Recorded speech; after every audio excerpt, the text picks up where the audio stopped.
Hey, good day, Safetyman here. Want to talk to you about my negotiation masterclass.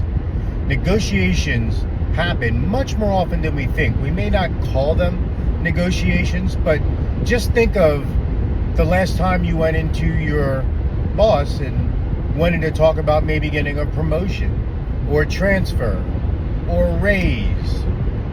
You're negotiating to buy a car, a home, get a loan, get a lower interest rate.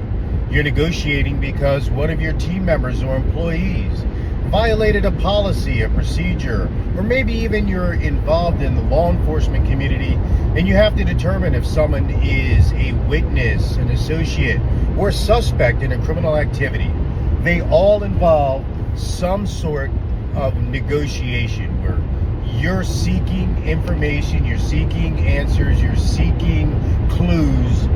You may have some semblance of whether this person is involved or not, whether this person can actually meet the goals of your questioning. There are a lot of standardized tips and methods that we definitely want to make sure that we are schooled in and employ when we're doing negotiation.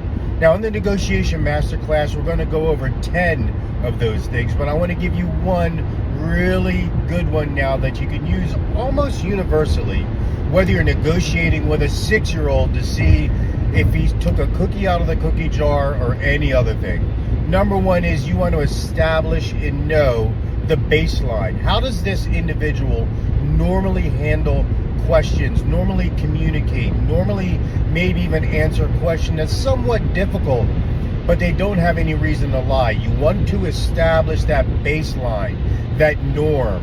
Do they pause? Are they somebody who sniffs, who makes a little sound, who practices grooming technique, touches their nose, wipes their hair, does one of these things, covers their mouth?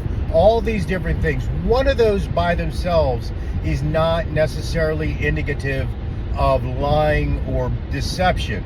But when you see them in clusters, or they happen within 3 to 5 seconds after a difficult question or after a question that's of consequence, or when you think they might actually be lying, and when you add them with other behaviors, 2 or 3 of those behaviors within 3 to 5 seconds of a difficult or consequential question or statement, that's when you want to make a note. That's when it's outside the baseline. That's when it's what we call an anomaly. That's when you want to write that down, and that's where you want to follow up later with more in-depth questioning, more in-depth discussion, more in-depth free-form talking from them about that potentially difficult or deceptive topic.